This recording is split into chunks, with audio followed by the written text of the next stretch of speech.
गुरुजी काय झालं? नाही म्हणजे एवढ्या गडबडीनं आलायसा? अहो बाईसाहेब, मला वाटलं नव्हतं एवढ्या लवकर पत्रिका जुळेल. प्रसादरावांशी अशी एक पत्रिका जुळली की 36 पैकी 36 गुण जुळतायत.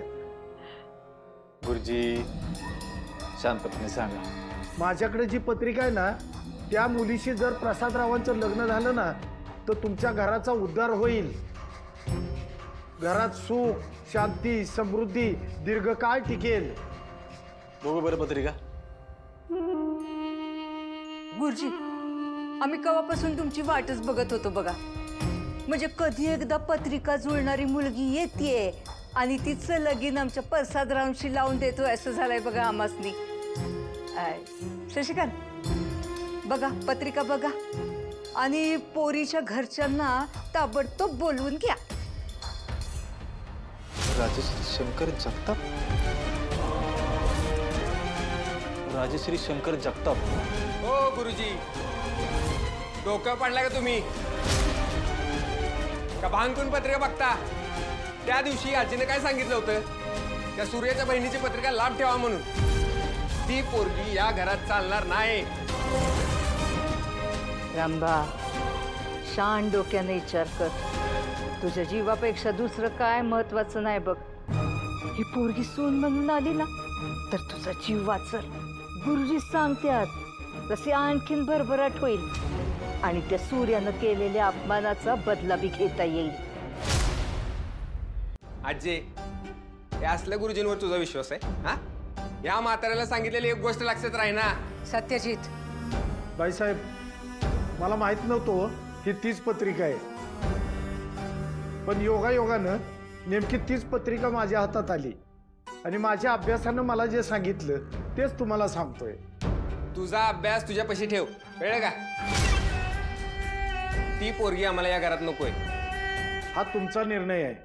पण मी फक्त एवढंच सांगेन, तुमची इच्छा नसताना नेमकी हीच पत्रिका माझ्या हातात येणं आणि मी त्याचा अभ्यास करणे हा योगायोग नाही, हे विधिलिखित आहे असं मला वाटतंय. अहो तुम्ही एवढं समजवायची गरजच नाही बघा.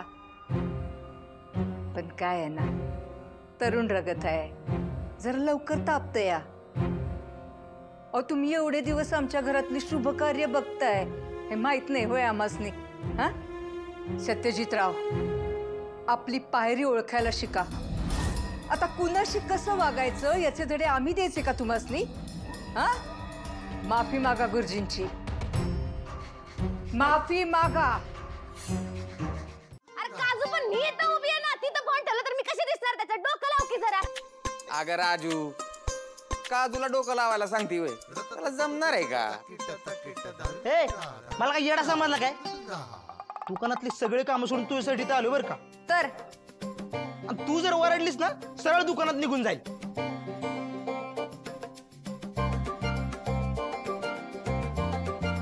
काजू जा की दुकानात जा की.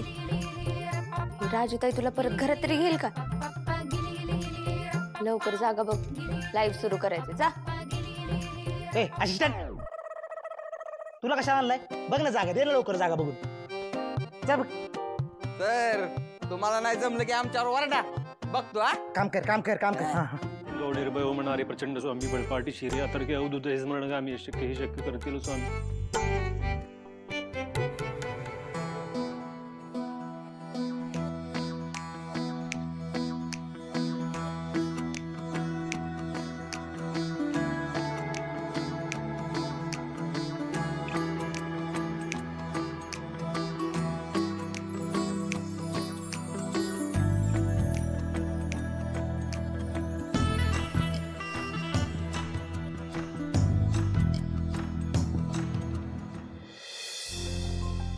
खरा होई जागा तर श्रद्धेसहित कसा उशित आहे म्हणून तुझा मी बघ किती दिला बोलून त्यांनी. आवरलंय का तुझं?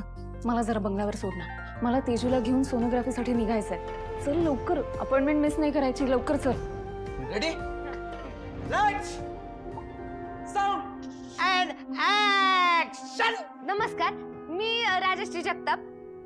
राजश्री मसाले चॅनल वरती तुमचं स्वागत आहे. मी राजश्री जगताप म्हणजेच राजश्री मसाले ह्याची मालकीण. पण हे मसाले फक्त माझे नाहीत, ते तुमचे पण आहेत. आम्ही हे मसाले कसे बनवतो, यासाठी किती कष्ट लागतात आणि लोकांना हे मसाले का आवडतात हे सगळं तुम्हाला सांगणार आहे. आणि राजश्री मसाल्याची किती उत्पादनं आहेत आणि ती कशी आहेत हे पण तुम्हाला सांगणार आहे. तर राजश्री मसाले म्हणजे दादा, तर मी म्हणत होते राजश्री मसाले म्हणजे चव प्रेमाची असते, म्हणून त्याची चव त्याच्यात उतरते, त्यामुळे तुम्हाला घरच्या सारखं. सूर्या काय करतोयस? लाईव्ह येते, तू थांब बरं इथेच. आम्ही आमचे मसाले हाताने बनवतो, त्यामुळे ते मसाले वापरून तुम्ही स्वयंपाक केला की ते चवदार. दादा कट काजू. दादा अरे काय मध्ये मध्ये करतोयस? लाईव्ह सुरू होता ना. दादा कशाला मध्ये आला तू? अरे मला पण कळू दे ना काय चाललंय. अरे दादा मी ते आपले मसाले विकते, लोकांपर्यंत न्यायचा प्रयत्न करते.